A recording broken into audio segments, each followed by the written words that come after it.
안녕하세요, 여러분. 저는 40대 후반이 된 여자입니다. 사실 저는 아주 어린 시절이 기억이 나지 않아요. 그러니까 제가 어느 부모의 뱃속에서 태어났는지, 어떻게 시설로 들어가게 된 건지 하는 기억 말입니다. 지금은 40대 후반에 접어들어 기억력이 많이 퇴화되어 기억이 더욱 안 날 수도 있지만, 어린 시절에도 저의 친부모에 대한 기억은 전혀 없었던 것 같습니다. 저는 고아원에서 자랐고 사람이 무섭고 두려운, 또 사람에게서 벗어나고 싶은 사람입니다. 제가 왜 이렇게 사람을 혐오하게 되었는지는 제 이야기가 끝이 나면 모두들 아시게 될 것이라 생각합니다. 저는 어릴 때 포대기에 쌓여 고아원 문 앞에 버려졌다고 했습니다. 제 기억은 아니고 저를 키워주신 고아원 원장님의 말씀이 그러했습니다. 출생신고조차 되어 있지 않은 핏덩이였다고 하셨습니다. 이름도 없고 생년월일만 짤막하게 적힌 종이와 함께 추운 날 버려진 저는 고아원 원장님께서 직접 출생신고를 해주신 몇 안 되는 아이 중 하나였습니다. 참 매정한 부모 아닙니까? 젖먹이 아이에게 초유는 먹여봤을지 도대체 어떤 사정이 있었기에 저를 그렇게 버리고 떠난 것인지 이해를 할 수 없었습니다. 고아원에서 자라는 동안 저는 사랑을 듬뿍 차지하는 아이도 아니었습니다. 항상 눈치를 보기 바빴고 주눅 들어 있었습니다.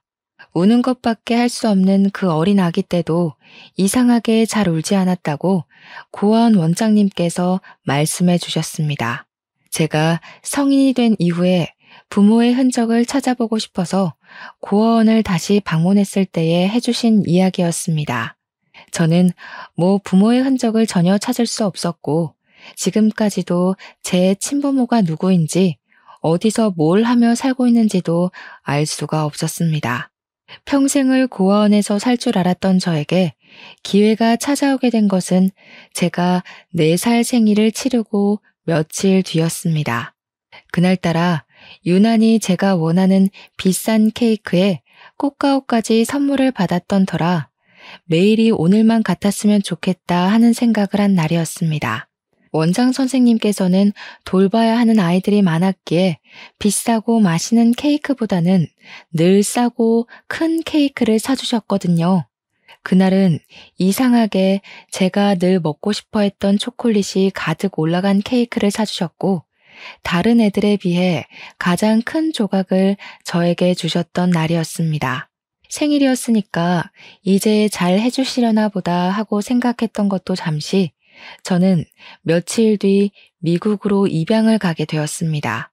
먼 나라로 떠나야 하는 4살 배기 아이에게는 새 가족을 만난다는 설렘보다 두려움이 훨씬 컸습니다. 저의 양부모님은 미국에서 터전을 잡고 살고 계시는 재미교포 2세였는데 아이가 생기지 않아 결국 입양을 결정하셨던 것이었습니다.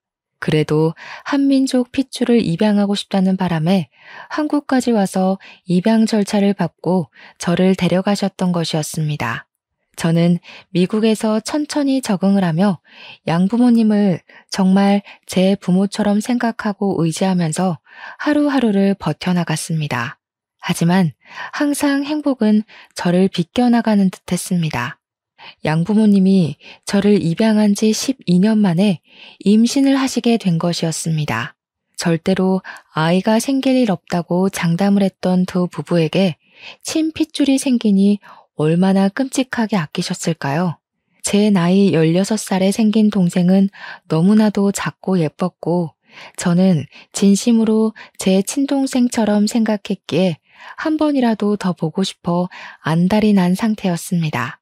하지만 저희 양부모님은 저를 믿지 못하셨고, 제가 아이를 해칠까봐 늘 두려워하셨습니다. 너는 내 자식이나 다름없다. 우리가 핏줄로 이어지진 않았지만 너는 평생 내 자식이다 하셨던 양부모님은 한순간에 돌변하셨습니다. 아이가 생긴 그날부터 저는 그저 검은 머리 짐승일 뿐, 그 이상도 이하도 아니었죠. 저에게 그런 소리까지 하셨습니다. 우리가 널 거둔 건 우리의 장례를 치러줄 사람이 필요했던 것뿐이라고요. 어떻게 피가 섞이지 않았는데 우리가 한 가족일 수 있냐고 저를 핍박하고 내치셨습니다. 동생이 태어난 뒤 저는 양부모에게 다시 예쁨을 받았으면 좋겠다는 마음에 지극정성으로 제 동생을 돌봤습니다. 하지만 저에게 돌아온 말은 비수뿐이었습니다. 우리 애를 해치려고 다가간 건 아니냐면서 저를 밀어내셨거든요. 저는 이 모든 나날이 꿈같이 느껴졌고 한순간에 돌변해버린 부모님의 마음을 이해할 수가 없어 매일매일 너무나도 아팠습니다. 결국 제가 18살이 되던 해에 양부모는 저에게 아주 조금의 돈이 들어있는 통장을 던지면서 이야기를 하셨습니다. 도무지 불안해서 같이 살 수가 없을 것 같다면서 저에게 이제 한국으로 돌아가라고 파양을 결정하겠다는 이야기를 하셨습니다. 저는 그날 양부모의 다리에 매달려 얼마나 울었는지 모르겠습니다. 성인도 아니고 18살 된 저에게 집을 나가라고 하셨으니까요. 거기다가 같은 미국 땅덩어리에 있으면 앙심을 품을지도 모른다며 저에게 한국으로 돌아가라고 하니 제 나이에 받아들이기 힘든 일방적인 통보였습니다. 제가 한국말을 못하는 건 아니었지만 영어만큼 편하지도 않았고 14년이라는 시간 동안 한 번도 가본 적 없는 땅덩어리로 돌아가라고 하니 현실을 받아들이기 힘들었습니다. 저는 죽어도 가지 않겠다고 했지만 미성년자에게 무슨 힘이 있겠습니까?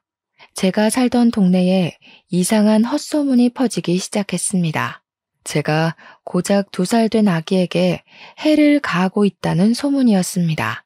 그 소문은 돌고 돌아 학교에도 다 퍼지게 되었고 저는 얼굴을 들고 다닐 수가 없었습니다. 미국에서 아동에게 해를 가하는 일은 정말 큰일이었기에 저는 경찰 조사까지 받았습니다.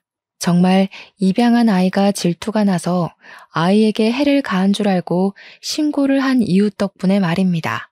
저는 그런 시선과 핍박, 압박을 견디지 못하는 지경까지 이르렀고 양부모의 바람대로 그 소액이 든 통장을 들고 한국이라는 땅덩어리를 밟았습니다.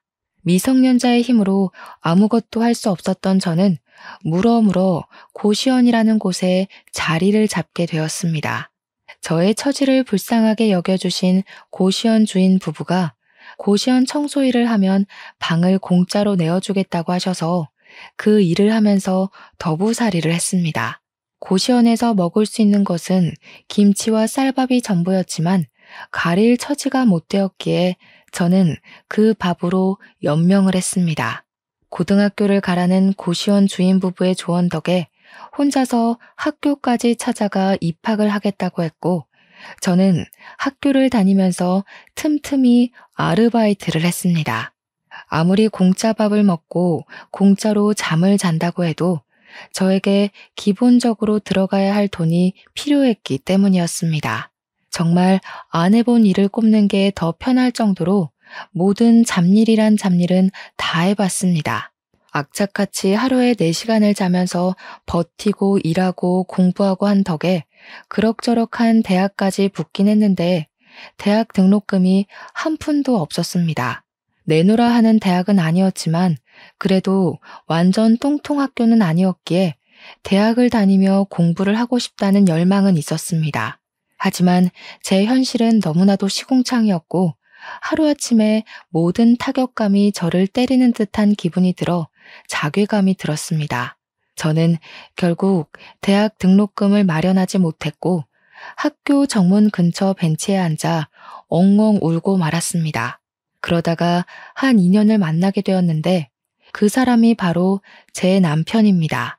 제가 엉엉 울고 있으니 고등학생 같은데 여기서 왜 울고 있냐고 먼저 말을 걸어왔고 저는 낯선 사람임에도 불구하고 제 속내를 전부 털어놓았습니다. 대학에 합격은 했고 다니고 싶고 하지만 등록금이 없어서 다닐 수가 없다고 말입니다. 제 사정을 딱하게 여긴 건지 남편은 어디론가 전화를 걸어서 장학금에 대해 이것저것 물어보더니 저에게 환하게 웃으면서 방법이 있는 것 같다고 했습니다. 알고 보니 남편이 전화를 하던 사람은 시부였고 시부는 장학재단에서 일을 하고 있었던 것이었습니다. 시부에게 저를 소개해 주었고 저는 덕분에 추천서를 받아 장학금을 받고 학교에 다닐 수 있게 되었습니다. 장학재단의 특성상 전액 장학금은 나오는 게 아니라 남은 금액을 재선에서 해결해야 했습니다. 위기를 기회로 라는 말처럼 저는 한 학기 휴학계를 내고는 나머지 등록금을 벌기 위해서 6개월 동안 미친 듯이 일을 하기 시작했습니다. 학교에서 학비의 반을 생활비로 지원받을 수 있다는 말에 6개월간 번 돈을 아껴서 생활비를 쓰고 등록금을 모아 2학기부터 학교 생활을 시작했습니다. 어린 나이에도 본인의 앞가림을 잘한다고 시부는 저를 참 예쁘게 봐주셨고 남들에게 자랑도 아낌없이 하셨습니다. 우리 장학재단에 새로 후원을 받게 된 여학생이 파양당한 상처를 딛고 씩씩하게 잘 살고 있다면서 좋은 자리가 있으면 아낌없이 추천을 해달라고도 하셨습니다. 저의 대학 생활은 참으로 순탄했습니다. 학교가 좋은 편은 아니라서 과외 아르바이트를 하며 돈을 벌 수는 없었지만 학원에서 채점 선생님을 하며 생활비를 벌었습니다. 단시간 일을 하고도 꽤 쏠쏠한 돈을 만질 수 있었고 나중에는 학원에서 매달 실시하는 시험 문제를 출제하는 일을 도우며 꽤 괜찮은 돈을 벌었습니다. 거기다가 가끔 시부와 남편이 저를 위해 밥을 사주기도 했고 학교 생활에 필요한 물품을 조달해 주시기도 했습니다. 남편과 시부에게 받은 걸 생각하면 정말 하나하나 나열할 수가 없을 정도로 감사한 도움을 많이 받았습니다. 그와 더불어 남편에게 점점 마음이 쏠리는 저를 아무도 말릴 수가 없었습니다. 저는 몰래 남편을 짝사랑하게 되었습니다. 멀끔하고 잘생긴 선배가 제가 어디에서 뭘 하고 있던 챙겨주지 못해 안달난 사람처럼 구니까 당연히 제가 폭 빠져들 수밖에 없었습니다. 저는 그 누구에게도 그런 관심과 사랑을 받아본 적 없는 사람이었으니까요. 저는 점점 커지는 제 마음을 숨기지 못했고 결국에는 터져나갈 위기에 봉착하자 이 마음을 당당하게 고백하기로 결심을 했습니다. 저는 발렌타인데이 날 초콜릿을 주면서 고백을 하겠다고 마음을 먹고 서툰 솜씨로 재료를 사다가 제 사랑을 담은 수제 초콜릿을 완성했습니다. 남편에게 줄 것이 있다고 만나자고 했는데 앞불싸. 이미 초콜릿을 많이 받았는지 한알음 들고 나타났더라고요.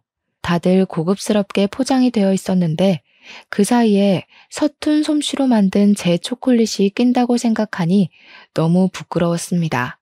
저는 결국 초콜릿을 주지 못하고 뒤로 숨기고 말았는데 제 표정을 보고 알아차린 것인지 저에게 남편이 웃으면서 이야기를 하더라고요. 자기한테는 왜 초콜릿 안 주냐고요. 제가 준비한 초콜릿이 제일 가지고 싶었다고 하면서 이야기를 하길래 용기를 내서 결국에는 고백을 하게 되었습니다. 저에게 먼저 고백하게 만들어서 미안하다며 앞으로는 그만큼 자기가 잘하겠다고 대답을 하는데 이게 무슨 소리인가 싶어서 눈만 껌뻑였습니다. 저에게 남편이 자기도 같은 마음이라면서 앞으로는 연인으로 잘 지내보자고 이야기를 하길래 그제야 이게 꿈이 아니구나 싶었죠. 저희는 그렇게 CC가 되었고 남들이 부러워할 만큼 닭살 돋은 연애를 시작했습니다. 남편이 군대를 다녀온 덕분에 저랑 같이 손잡고 졸업까지 함께 했습니다. 같이 학사모를 쓰고 사진을 찍는데 눈물이 다 나오더라고요. 우리의 대학 생활 정말로 고생했다고 앞으로도 잘 지내보자고 했습니다. 저랑 남편은 대학을 졸업한 이후 취업 준비도 서로 돕고 서로의 포트폴리오와 자기소개서를 검토해주며 사이좋게 지냈습니다. 그 결과 남편은 은행에 취직을 하고 저는 중소기업에 취직을 할 수 있게 되었습니다. 주말에 데이트를 하면서 여느 직장인과 다름없는 일주일을 보내고 둘이 만나 서로의 애정을 확인하고 충전하고 그렇게 지내고 있었습니다. 그러던 어느 날 남편과 데이트를 하고 있는데 어떤 여자가 남편의 이름을 부르는 게 아니겠습니까? 제가 놀래서 남편을 보고 누구냐고 물어보았습니다. 우리 남편이 대학 다닐 때도 인기가 꽤 좋았었기에 회사 동료들 중에서도 인기가 많은 편에 속할 거라 생각을 했었거든요. 아무래도 은행에는 여자 직원들도 꽤 많았기 때문에 은근히 저는 남편이 바람이라도 필까봐 티는 못 냈지만 전전긍긍하고 있었거든요. 친근하게 남편의 이름을 부르는 정도의 사이라는 거니까 저는 알게 모르게 질투심이 확 올라왔습니다. 남편은 난감해하면서 저에게 우리 누나야 하고 말을 하더라고요. 저는 황당해서 인사를 했고 누나분은 저에게 여자친구냐고 물어보더니 마침 잘 됐다면서 커피를 한잔 하자고 하시더라고요. 거절하기도 애매한 상황에 남자친구를 쳐다보니까 마침 시간도 남는데 커피나 한잔 하자고 하면서 카페에 들어가는데 조금 불편하더라고요. 그래도 뭐 어쩌겠나요? 거기서 제가 불편하다고 해봐야 서로 얼굴 붉히는 일만 일어날 것 같아서 알겠다고 하고 카페에 들어갔습니다. 커피가 나오지도 않았는데 저한테 이것저것 질문을 하는데 저도 밉보이고 싶은 마음은 없었기에 성심성의껏 대답을 해드렸습니다. 집은 어디에 있냐? 학교는 어디를 나왔냐? 회사는 어디를 다니고 있냐? 몇 살이냐? 둘이 얼마나 만났냐? 부모님은 뭐 하시냐? 진짜 저에게 물어보고 싶었던 것이 꽤 많았는지 쉴 새 없이 질문을 하시는데 저도 대답을 하다가 입이 다 마를 지경이더라고요. 하나하나 성의 있게 대답을 하다가 부모님이 안 계시다고 이야기를 하니 저를 안쓰럽게 바라보시면서 두 분 다 돌아가신 거야? 하고 물어보시더라고요. 아니에요. 저는 어릴 때 고아원에서 자랐고요. 미국으로 입양을 갔다가 피치 못할 사정으로 인해서 한국으로 돌아오게 되었어요. 그 뒤로는 지금까지 쭉 혼자 지내고 있고요. 피치 못할 사정이면 뭐 파양? 아니, 입양까지 잘 가놓고 파양을 당할 정도면 무슨 짓을 하고 다녔길래? 소위 말하는 일진 그런 거였나? 미국 애들은 마약도 하고 뭐 상가 같은 것도 털고 그런다던데. 그런 짓 해서 파양당한 거야 설마? 저에게는 파양이라는 단어 자체도 조금 상처인 부분이었거든요. 그런데 아무렇지 않게 들쑤시는 저런 말이 너무나도 견디기 힘들었습니다. 제가 표정이 점점 굳고 어떤 대꾸를 해야 할지 몰라서 조용히 입을 다물었더니 신우가 혀를 끌끌 차더라고요. 진짜 마약이라도 한 거 아니냐면서 팔뚝 좀 보자 하는데 기분이 너무 나쁘더라고요. 남편을 쳐다보니 남편도 이건 아니다 싶었는지 지 누나를 막 말리더라고요. 그게 무슨 소리냐고 허튼 소리 하지 말라고요. 그 자리에서 제가 무슨 말을 더 할 수 있겠습니까? 조용히 커피만 마셨죠. 그러니 신우가 저에게 기분 나빴냐고 물어보시면서 또 자기 할 말만 하대요. 기분 나쁘게 듣지 말고 그냥 인성에 문제 있으면 우리 동생이랑 만나는 거 내가 못 만나게 해야 될 것 같아서 물어본 것 뿐이야. 누나, 그만 좀 해. 애 표정 굳은 거 안 보여? 왜 그래 진짜? 왜? 내가 못할 말한 것도 아니고 나도 사실은 입양하거든? 우리 동생이 태어나기 전에 입양을 오게 됐어. 이 집도 자기 친핏줄. 그것도 아들이 생겼는데도 나를 얼마나 예뻐했는지 몰라. 그러니 파양도 안 시키고 지금까지 같이 살고 있는 거 아니겠어? 파양이라는 게 절차도 복잡하고 쉽지 않잖아. 그러니까 당연히 내가 오해하고 문제가 있었을 거라 생각할 수밖에 없지 않겠어? 그것도 같은 대한민국 땅덩어리도 아니고 미국에서 파양을 당했다는데 궁금할 수도 있지. 되게 예민하게 구네. 저는 기분이 너무 나빠서 꼭 울음이 터질 것만 같았고 그 자리에서 아무렇지 않은 척하는 게 버거웠습니다. 결국 고개를 푹 숙이고 최대한 흘려드리려고 하고 있으니 남편이 벌떡 일어나서 제 손을 잡더라고요. 영화 볼 시간이 다 됐다면서 예매하지도 않은 영화를 보러 가자고 저를 끌고 나오는데 신우가 입을 삐죽 내밀더라고요. 이렇게 우연하게 만난 것도 인연인데 같이 밥이라도 먹어야 하는 거 아니냐면서 영화 예매를 취소하라고요. 남편이 뭘 그렇게 누나 마음대로 하려고 하냐고 우리도 일정이 있으니까 오늘은 이만 헤어지자고 하는데 기분이 참 그랬습니다. 남편이 오늘은 이라고 말한 게 꼭 다음에 다시 만나자고 약속을 잡는 것 같아서 말입니다. 남편은 저에게 헌신적인 사람이고 다정한 사람이지만 남편의 가족들은 저를 밀어내려고 할 것 같아서 환영하지 못한 마음에 기분이 우울해졌습니다. 하지만 그것은 아주 빙산의 일각이었습니다. 그 뒤로 남편이 주말에 저를 만나면 고민이 가득한 얼굴로 앉아있기도 했고 가끔은 휴대폰을 보면서 작게 욕도 하고 짜증도 내고 하는 겁니다. 한 번은 데이트 중간에 신우에게서 전화가 걸려왔고 남편이 처음에 짜증을 막 내더니 나중에는 화를 내면서 누나 그만 좀 하라고 하고 전화를 끊더라고요. 저는 직감적으로 나랑 헤어지라고 한 게 틀림없구나 하는 생각을 하게 되었고 너무나도 사랑하는 남편을 보내주어야 하는 건가 싶어서 마음을 졸였습니다. 그때는 결혼의 결자도 이야기가 나오지 않았을 때라 저는 더욱더 불안한 마음을 가지게 되었습니다. 남편이 계속 휴대폰만 보면 성질을 내길래 한 번은 몰래 훔쳐보았는데 글쎄 신우가 남편에게 제가 너무나도 마음에 안 든다고 수시로 연락을 해왔더라고요. 가난한 것도 그렇고 내세울 것 없는 것도 그렇고 중소기업에 다니고 있다는 것도 너무나도 흠이라고 했습니다. 물론 대부분의 내용은 파양당한 이유를 알아봐라. 분명 숨기는 게 있을 거다 하면서 남편에게 의심을 키우게 하는 문자로 이루어져 있었습니다. 저는 인간으로서의 마지막 자존심을 박탈당하는 기분을 느꼈습니다. 그러다가 그런 문자들 사이에서 신우가 남편에게 다른 여자를 소개받으라고 소개팅을 주선한 문자를 발견하게 되었습니다.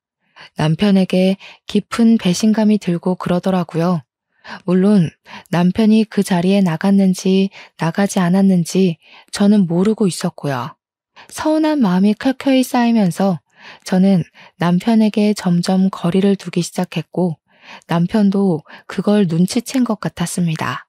하루는 시부가 저에게 밥을 사주겠다고 하셔서 자리에 나갔는데 제 표정이 영 좋지 않으니 무슨 일이 있냐고 물어보시더라고요.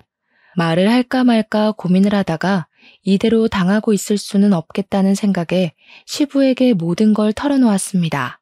사실은 신우를 우연치 않게 만났는데 로 시작된 이야기는 제 파양을 들쑤신 것부터 소개팅을 주선한 이야기까지 빠짐없이 전달되었습니다.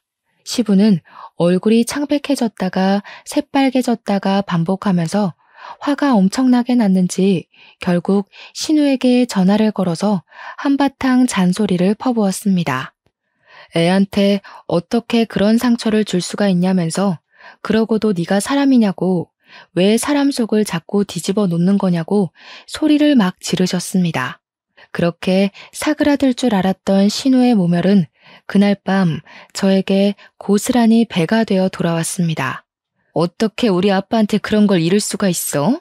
너 우리 아빠랑은 어떻게 아는 사이인데? 아버님이랑은 장학재단에서 알게 되었습니다. 아버님께서 추천서를 써주신 덕분에 제가 장학금을 받을 수 있었거든요. 참나. 결국은 우리 아빠 덕분에 학교 다녔다는 거 아니야. 이 비렁뱅이야. 내가 내 동생 짝지 하나 못 골라주니? 너처럼 불우한 인생을 살고 돈도 없는 애보다는 구김살 없는 애가 집안에 들어오면 좋겠어서 자리 마련한 건데 그걸 일러? 어이없어 정말. 시부가 그 이후에도 신우가 저에게 난리를 치면 언제든지 일러 바치라고 했었기에 저는 참지 않고 시부에게 일렀습니다. 어차피 아직 결혼 이야기가 나오지 않았고 제가 이 집안의 구성원이 될지 안 될지 모르니까 참아봐야 제 마음에 병이 나는 일이라고 생각이 들었기 때문입니다. 한 번, 두 번 저에게 난리를 치던 신우는 시부의 계속된 압박과 잔소리에 결국 저에게 연락을 하지 않게 되었습니다. 남편도 모른 척했던 신우의 만행을 시부가 드디어 멈출 수 있게 도와주신 것이었죠. 시부는 신우의 휴대폰에서 제 번호도 지워버렸고 남편에게도 똑바로 하라고 저한테 상처 주면서 만나지 말라고 혼을 냈다고 하시더라고요. 남편이 그날 이후로 저에게 누나가 뒤에서 그러고 있을 줄 꿈에도 몰랐다며 미안하다고 사과를 했습니다. 누나가 자꾸 자기만 보면 헤어져라, 다른 여자 소개받아라 하는 통에 자기도 스트레스를 받고 있었다고 신경 쓰지 못해서 미안하다고 하더군요. 저는 남편의 진심을 엿보게 된 것 같아서 쿨하게 용서를 해주었습니다. 제가 남편을 너무나도 많이 사랑하고 있었으니까요. 결국 저희는 22살에 연애를 시작해서 7년간의 연애를 거친 뒤 29살에 결혼을 하게 되었습니다. 상견례라는 것도 딱히 할 것이 없어서 시댁에 인사만 드리고 준비를 하기로 했는데 처음 인사드리러 간 날을 아직도 기억에서 잊을 수가 없네요. 시댁에 방문해 첫 발을 내딛는데 약 2m 정도 떨어진 거리에서 팔짱을 끼고 신우랑 시모가 저를 바라보고 있었거든요. 그 눈빛이 아직도 생생합니다. 딱 봐도 너 앞으로 시집살이 죽었다. 정말 마음에 드는 구석이 하나도 없는 계집애라는 눈으로 저를 보고 있었거든요. 가진 것도 하나 없다는 걸 문제 삼아 핀잔을 주면서도 제 파양 이야기를 꺼내고 싶어서인지 자꾸 미국을 들먹이셨습니다. 그래도 미국에서 오래 살았으니 영어는 잘하겠네 하면서 은근슬쩍 말이죠. 저는 기분이 나빴지만 꾹 참고 버티는 수밖에 없었고 시부의 열렬한 지지로 결혼에 꼴이 날 수 있게 되었습니다. 제 결혼 생활은 말이죠. 시집살이를 시키고 싶었던 시모와 신우의 바람대로 흘러가지 못했습니다. 시부가 하나하나 저를 끌고 다니면서 챙겨주셨고 제가 부당한 대우를 받지 않도록 지켜주셨기에 시모와 신우의 질투가 어마어마했습니다. 신우에게는 아이가 둘이 있었는데 신우가 꽤 어린 나이에 사고를 쳐서 결혼을 한 덕에 애들 나이가 조금 있었습니다. 시조카가 초등학생이었는데 항상 신우 혼자서 애를 데리고 다니는 것이 궁금해서 시매부는 뭘 하냐고 물어보니 이혼했다고 하더라고요. 이혼해서 애를 둘 키우는 거나 나름 존경스럽긴 하네. 한 것도 잠시 틈만 나면 저에게 애를 맡기고 주말에 놀러 가는 게 아니겠습니까? 영어를 가르치라면서 주말이면 우리 집에 애를 두고 나가고 지는 술을 처먹으러 가고 여행을 가고 하는 겁니다.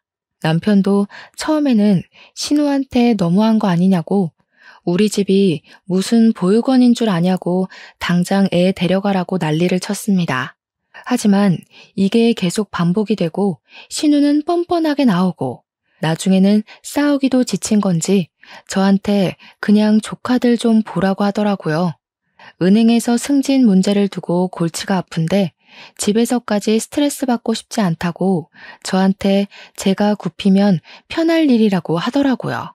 연애 때랑은 너무나도 달라진 모습에 저는 숨이 턱턱 막히는 것 같은 기분이 들었습니다. 제가 신우에게 애를 더 이상 봐주지 못하겠다고 하니 신우가 오히려 저를 타박하면서 조카들의 영어 실력이 하나도 늘지 않았다고 미국에 살았다는 거 다 거짓말 아니냐고 하더라고요. 제가 얼마나 열이 받았는지 신우에게 미국 시민권증을 보여주면서 저 이중국적이고 미국 사람이라고 화도냈습니다. 그러자 시모가 옆에서 얄밉게 우리 딸 힘드니까 애도 좀 봐주고 미리미리 육아하는 거 연습하는 셈 치면 좋지 않냐고 하더라고요. 애들이 이미 초등학생인데 이게 어떻게 육아 연습이 되겠습니까? 제가 애가 있는 것도 아니고 임신을 한 것도 아닌데 말이죠. 애들은 주말마다 찾아와서 날뛰고 다니지. 남편은 집에 있으면 머리 아프다고 자꾸 밖으로 나돌지. 신우와 시모는 뻔뻔하지. 하루하루가 어떻게 흘러가는 건지 모를 정도로 제 시간은 하나도 가지지 못하고 허송 세월을 보냈습니다. 그렇게 2년이 지난 어느 날, 저희가 이사를 가야 하는데 전세금이 살짝 모자라더라고요. 집 크기를 줄여야지만 전세금을 맞춰서 집을 구할 수 있었고, 아이 계획을 미루자고 하니 남편은 그게 무슨 소리냐며 저에게 화를 냈습니다. 나이가 더 들기 전에 빨리 아이를 낳아야 서로에게 더 건강한 육아가 되지 않겠냐고 당장 애를 낳자고 하는 거죠. 집을 줄이는 게 뭐가 문제라고 아이를 미루자고 하는 거냐고, 좁은 집이어도 육아는 충분히 가능하다고 우기는 남편. 작은 집에서 애를 어떻게 키울 것이냐, 우리도 기반을 잡고 계획적으로 육아를 하자는 소리하고 우기는 저. 남편과 저의 사이는 점점 더 나빠지기만 했습니다. 이 이야기를 전해들은 시모는 저에게 대를 끊으려고 하는 거냐고 당장 애부터 가지고 요즘은 원룸에서도 애를 다 키우고도 남는다고 하는 겁니다. 상식적으로 원룸에서 어떻게 애를 키웁니까? 제가 기가 막혀서 아무것도 못하고 있는데 시부가 저에게 연락을 하셨더라고요. 제가 집 때문에 고민을 한다는 걸 전해 들으셨는지 한참을 이것저것 물어보시다가 저에게 집을 짓자고 하시는 게 아니겠습니까? 갑자기 집을 짓자고 하셔서 이게 무슨 소리인가 하니 시부가 예전에 사둔 변두리 땅이 있는데 요즘 거기가 개발되어서 학교도 들어오고 편의시설도 다 생겼다고 하더라고요. 서울이랑 멀지 않은 경기권이고 버스랑 지하철도 다 있으니까 출퇴근하는 데에도 아무 문제가 없을 거라며 이야기를 하셨습니다. 그 터가 주택 부지로도 충분히 쓸 수 있는 공간이니까 한 3층짜리 집을 지어서 저희 가족과 시부모님이 분리형으로 세대를 꾸려서 지내는 게 어떠냐고 하시더라고요. 예를 들면 1층은 아이가 생길 저희가 쓰고 2층은 시부모님이 쓰고 그런 식으로 나누자고 하시더라고요. 아이가 생기면 본인들이 아이를 봐주기도 쉽고 이제 시부도 은퇴를 하실 거라면서 시간이 많이 생기니 좋을 것 같다고 하시는 겁니다. 같이 집 지어 살면 단점도 있겠지만 장점도 충분히 있을 거라며 저에게 차근차근 해주시는데 남편은 냅다 좋다고 하더라고요. 하지만 저는 시부의 말이 달콤하기도 전에 독 같기도 했습니다. 시모의 시집살이가 걱정이 되었기 때문이었습니다. 제 고민을 눈치채신 시부가 걱정하지 말라고 시모의 시집살이는 든든하게 자기가 막아주겠다고 호언장담을 하셨습니다. 제가 지금 당장 가릴 처지가 아니었기 때문에 저는 결국 고개를 끄덕였고 그렇게 집을 짓기 시작했습니다. 일단 시부모님의 노후자금으로 쓸 돈을 전부 쏟아부어 건물을 올리고 저희 전세금을 나중에 드리기로 결정했습니다. 집은 8개월 만에 지어졌고 저와 남편은 그동안 단기 전세를 살다가 이사를 했는데 상상도 못할 일이 벌어졌습니다. 바로 3층짜리 집 중 2층은 전세를 주기로 했었는데 2층에 신우가 쏙하니 이사를 들어와 알박기를 시전한 것이었습니다. 시모는 미리 알고 있었던 건지 별말을 하지 않았지만 저와 시부는 너무나도 어이가 없어서 신우를 멍하니 바라만 보았습니다. 당당하게 신우는 어차피 너네도 애 낳으면 뛰어다닐 게 뻔하니까 1층에 살아야 하지 않겠냐고 배려를 한 거라며 발망치를 든 신우는 2층에 자리를 잡았습니다. 층간소음이 어찌나 심한지 집을 꼼꼼하게 지었지만 뛰어다니는 초등학생 조카들의 소음은 그 벽을 뚫고 전해지더라고요. 시부모는 3층, 신우네는 2층, 저희는 1층에 자리를 잡고 어영부영 한가족 살림을 하기 시작했습니다. 저는 집을 이사하고 나서 계획했던 대로 임신을 하게 되었고 특히나 시부가 좋아하셔서 무척이나 마음이 좋았습니다. 같이 살다 보니 저희는 전세금 모았던 걸 전부 시부모님한테 드렸으니까 신우는 얼마를 내고 들어온 건지 궁금해지더라고요. 은근슬쩍 신우한테 얼마 내고 들어왔냐고 물어봤더니 자기는 집 짓는데 한 푼도 내지 않았다고 당당하게 이야기를 하더라고요. 저한테 우리 엄마 아빠 집인데 뭐 어떠냐고 하길래 저희는 집은 있다고 이야기를 하니 지금 돈 가지고 유세 떠냐고 어이없다고 하더라고요. 당연히 어이가 없죠.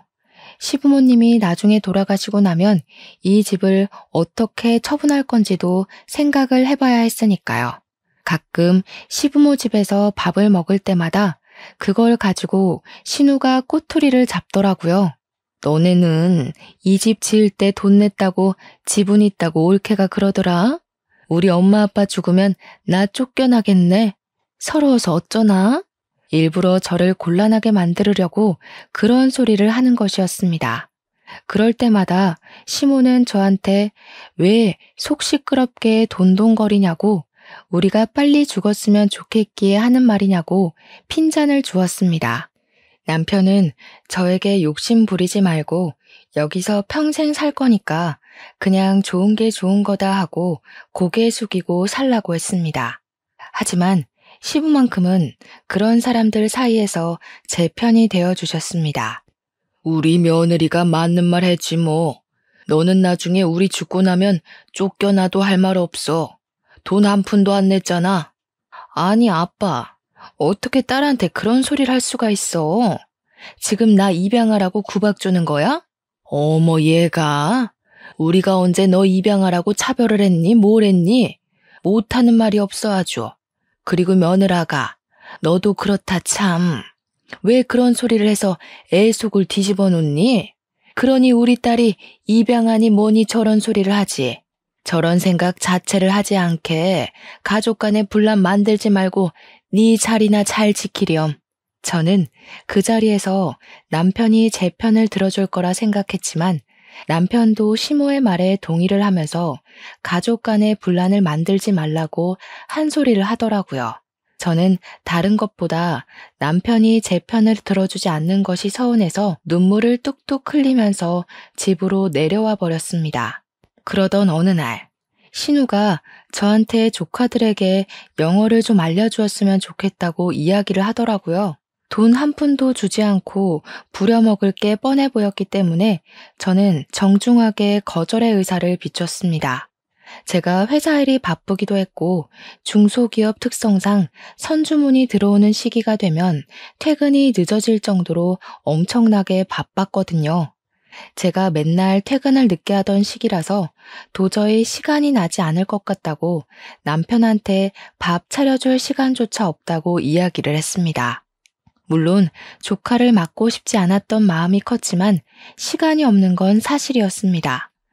그러자 신우가 하는 말이 저녁 시간에 8시든 9시든 1시간만 애들한테 과외를 해주면 매일 저녁밥을 본인이 차려서 가져다 주겠다고 이야기를 하는 겁니다. 밥을 차릴 시간에 애들을 봐주고 신우가 밥을 차려주겠다고 하니까 저한테는 그다지 나쁘지 않은 거래로 보이더라고요. 그래서 일주일 내내 해주는 건 좀 어렵고 일주일에 3번씩 해주겠다고 했고 신우가 웃으면서 당장 오늘부터 저녁을 해주겠다고 하더군요. 조카들 영어 과외를 1시간 정도 해주고 신우가 저희 집으로 각자 먹을 밥을 트레이에 담아서 가져다 주는 생활을 하게 되었습니다.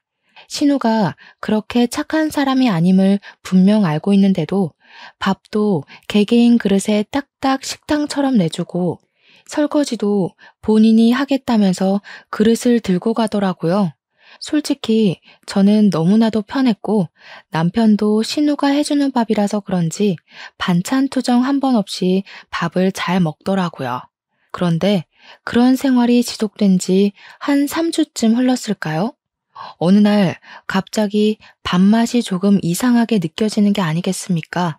제가 임신 중이었기 때문에 입덧이 뒤늦게 시작이 된 건가 싶어서 몇 숟갈 먹지 않고 자리를 정리하고 일어났습니다. 그러니 남편이 저한테 왜 그러냐고, 왜 이렇게 못 먹냐고 물어봐서 그냥 임신해서 그런 건지 속이 영 좋지 않고 입맛이 없어서 그런다고 이야기를 했습니다. 신우한테는 고생해서 차려준 밥이니 밥맛이 이상하다는 소리는 딱히 하지 않았습니다. 그런데 그 뒤로도 계속 밥에서 이상한 냄새가 나서 도저히 먹을 수가 없는 게 아니겠습니까? 제가 계속해서 밥을 먹지 않고 버리니 남편이 왜 그러냐고 하더라고요. 지금 우리 누나가 정성스럽게 차려준 밥인데 안 먹고 버리는 거야? 아니, 당신 밥은 괜찮아?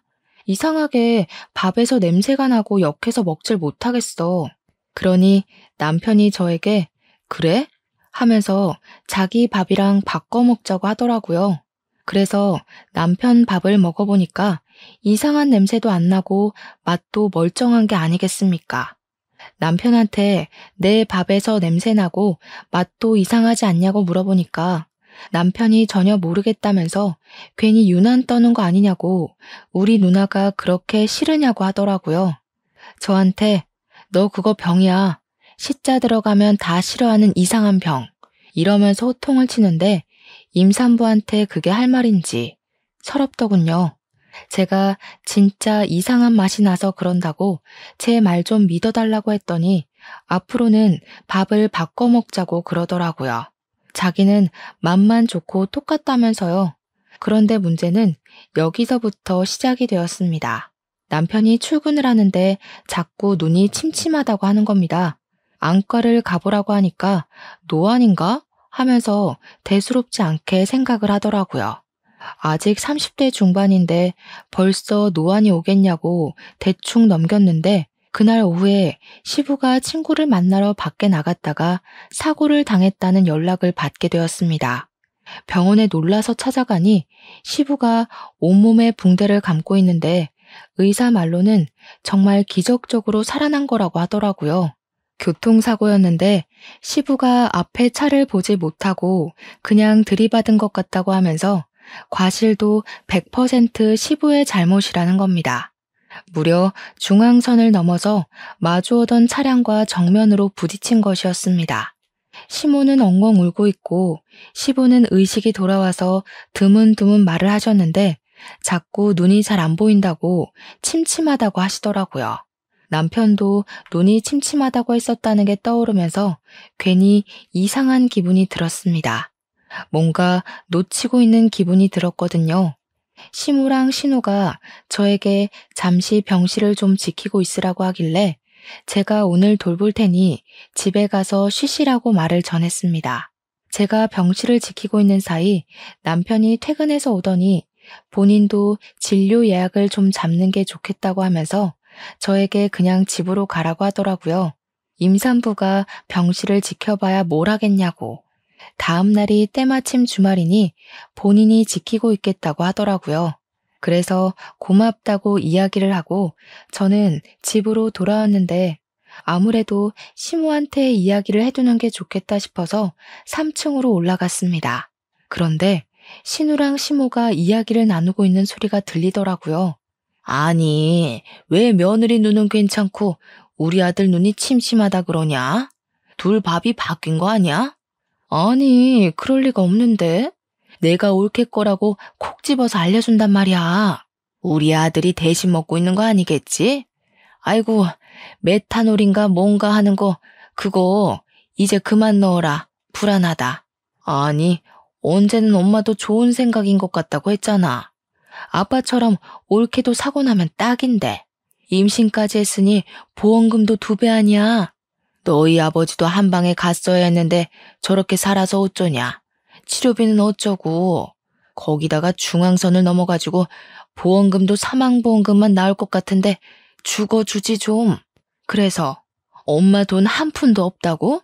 아씨, 진짜 우리 어떡해. 저는 메탄올이라는 소리에 머리털이 쭈뼛 서는 것 같았습니다. 너무나도 놀랬죠. 사건의 전말을 전부 들었지만 증거가 전혀 없는 상황이었고 그 둘을 제대로 잡아 쳐넣으려면 증거가 필요했습니다. 저는 시조카들이 평소에 강아지를 키우고 싶다고 했던 게 생각이 나서 바로 강아지 한 마리를 분양받았습니다. 시조카들이 아니나 다를까 강아지를 데리고 놀고 싶다고 하길래 된다고 이야기를 하고는 신우에게 말을 했습니다. 신우, 우리 강아지가 어려서 그런데 집에 펫 카메라 좀 두고 가도 될까요? 혹시 뭐 잘못 먹거나 하면 큰일이라서요. 신우가 별 생각이 없었는지 그렇게 하라고 이야기를 하더라고요. 요즘 펫 카메라는 녹화도 되고 소리도 녹음되며 각도 조절이나 줌 같은 기능도 다 있거든요. 밥을 차리는 동안 저는 조카들 과외를 하면서 몰래 휴대폰으로 펫 카메라를 보고 있었는데 아니나 다를까 신우가 제 밥에다 뭔가를 타더라고요. 확대해서 살펴보니 공업용 메탄올이었습니다. 저는 그 길로 신우가 밥 차려준 걸 잘 먹겠다고 받아든 뒤 바로 그 밥그릇 채로 경찰서에 들고 갔습니다. 우리 신우가 절 죽이려고 했다고 검사를 좀 해달라고 하니 경찰이 처음에는 웬 정신 나간 여자인가 하고 저를 보더라고요. 제가 이게 증거라며 녹화된 팩카메라 영상을 보여주니 그제야 놀라면서 수사를 시작했습니다. 우리 시부도 남편도 이 밥을 먹은 뒤 눈이 침침하다고 했다고 시부는 사고까지 당했다고 전했습니다. 우리 남편이랑 시부가 선천적으로 비염이 심한 타입이라 코가 막혀서 냄새를 느끼지 못해서 그래서 이상한 걸 모르고 밥을 그동안 꾸준히 먹고 있었던 겁니다. 경찰은 그릇째로 들고 온 밥을 국과수에 넘겼고 성분 검사에서 메탄올이 검출되었습니다. 신우와 시모는 결과가 나오자마자 긴급으로 체포가 되었습니다. 알고 보니 둘이 사치벽이 있어서 그동안 대출을 받아 본인들 명품 쇼핑과 치장을 위해 돈을 썼더라고요. 대출 빚은 눈덩이처럼 불어나고 갚아야 하는데 돈이 없자 저를 죽여서 사망보험금을 받으려고 했던 겁니다. 시부까지 죽이려던 이유는 그 집의 명의가 시부 명의로 되어 있어서 집 담보대출을 받을 수 없었기 때문이었고요.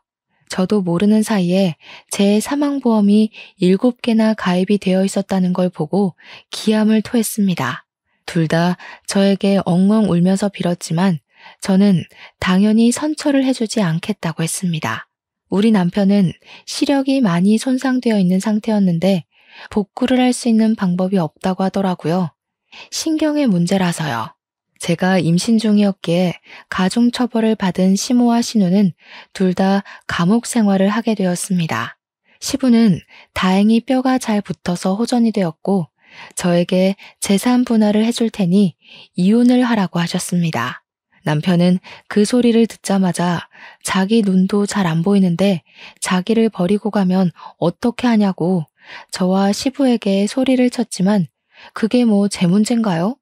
소송으로 이혼을 마치고 나니 시부가 저에게 그 집을 팔아서 나온 돈 반을 뚝 떼주시더라고요. 그런 인간들이랑 같이 살고 싶은 마음이 없다면서 시부는 감옥에 있는 시모와 이혼 소송을 통해 이혼을 하셨고요. 남은 돈으로 실버타운에 입소를 하셨다고 하셨습니다. 남편에게도 조금은 떼어주신 것 같은데 그 이후로 어디서 뭐라고 사는지 소식은 전혀 못 듣고 있고요. 저는 시부랑은 가끔 연락을 하고 지내고 있습니다. 벌써 이혼을 한 지도 5년이라는 시간이 흘렀습니다. 그 이후에 저는 무사히 출산도 했고 건강한 아이를 낳아서 오순도순 시부가 주신 재산으로 잘 살고 있습니다. 입양과 파양, 결혼과 이혼. 제게 남은 가족은 제 울타리 안에서 항상 웃음이 가득한 우리 딸밖에 없다고 생각하며 앞으로의 인생을 살아보려고 합니다. 세상의 시궁창을 모두 맛본 뒤 얻은 한떨기 꽃 같은 우리 딸과 저의 남은 인생을 모두 응원해 주시기 바랍니다. 긴 이야기 들어주신 여러분 정말로 감사합니다.